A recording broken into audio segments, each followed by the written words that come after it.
Bab 531. Istana yang seperti ini. Tuan Wira, jangan bertindak gegabah. Aku hanyalah orang yang datang untuk menyampaikan pesan. Saat merasakan ketajaman pedang Treksa dan tatapan membunuh para prajurit tua dari pasukan Zirah Hitam, Lasmana langsung ketakutan. Wajahnya juga menjadi pucat dan dia mulai berkeringat dingin. Tidak peduli apakah Wira benar-benar berjasa dalam mengalahkan bangsa Agrel atau tidak, dia sudah berhasil memusnahkan desa 3 harimau di Kabupaten Uswal dan Wolfi di Kabupaten Hiloka, serta menjatuhkan keluarga Silali dan keluarga Suteja yang merupakan 2 keluarga kaya Kabupaten Uswal.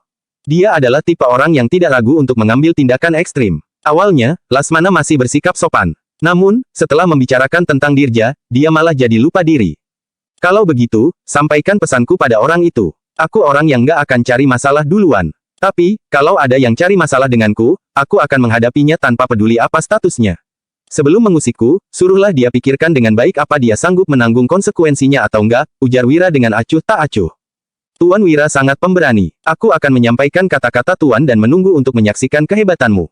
Kata Lasman sambil menggertakkan gigi. Kemudian, dia menangkupkan tangannya dan berbalik untuk pergi. Wira meliriknya dengan tatapan dingin, lalu berseru. Berhenti. Lasmana bertanya dengan kesal. Apa Tuan Wira mau melarangku pergi? Wira melirik makanan-makanan di meja, lalu berkata dengan acuh tak acuh. Bawa pergi makanan busukmu itu. Makanan busuk. Setelah mengerti maksud Wira, Lasmana pun meringis dan mengemasi makanan-makanan itu sebelum pergi dengan kesal. Di dalam ruangan, Danu dan David menatap Wira. Suasananya terasa agak suram. Fabrian dan Pramana juga berjalan masuk dengan ekspresi marah. Kemudian, Fabrian memaki. Sialan, beraninya seorang prefektur pecundang menindas Paman Wira. Pramana juga menambahkan dengan marah. Aku pernah dengar soal Dirja yang sering korupsi dan melakukan tindakan-tindakan melanggar hukum. Tapi, aku nggak ngangka ternyata tingkat keserakahannya sudah separah ini. Pejabat-pejabat Nuala benar-benar buruk. Sekarang, aku baru mengerti kenapa dulu guru memilih untuk mengundurkan diri. Bekerja bersama pejabat-pejabat seperti ini sungguh memalukan. David berkata, Tuan Fabrian, Tuan Pramana, mereka pasti akan cari masalah dengan Tuan Wira karena Tuan Wira sudah menolak permintaan mereka. Sebaiknya, kita pikirkan dulu cara menghadapi mereka. Para pejabat bisa menggunakan banyak alasan untuk mencelakai Wira yang tidak memiliki jabatan resmi. Bagaimanapun juga, rakyat jelata pada dasarnya tidak bisa melawan pejabat. Sebab, membunuh pejabat setara dengan memberontak. Namun, mereka juga akan ditindas apabila tidak membunuh para pejabat itu. Saat ini, mereka benar-benar berada dalam situasi yang serba salah. Fabrian berkata, ayo suruh Paman Putro datang. Dengan begitu, dia bisa kasih pelajaran sama prefektur Lokana itu.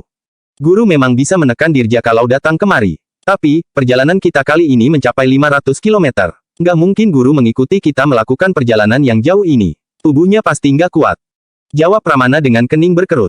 Apa yang dikatakan Pramana benar. Pamanmu sudah berumur, kita nggak bisa membiarkannya melakukan perjalanan ini. Wira menepuk-nepuk bahu Fabrian, lalu berjalan mondar-mandir sambil berkata, kita masih belum bisa memastikan apa yang dibilang Lasmana itu benar atau enggak.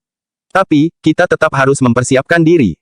Fabrian bertanya, Paman Wira, apa rencanamu? Wira memicingkan matanya dan berkata, tergantung seberapa jauh mereka hendak bertindak.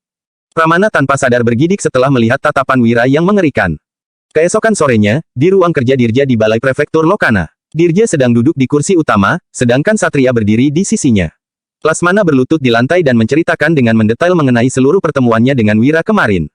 Brak, Dirja menggebrak meja dan berkata dengan marah. Dasar bajingan nggak tahu diri. Aku sudah memberinya jalan keluar dengan menghormati Putro, tapi dia malah nggak menghargainya dan berani mengancamku.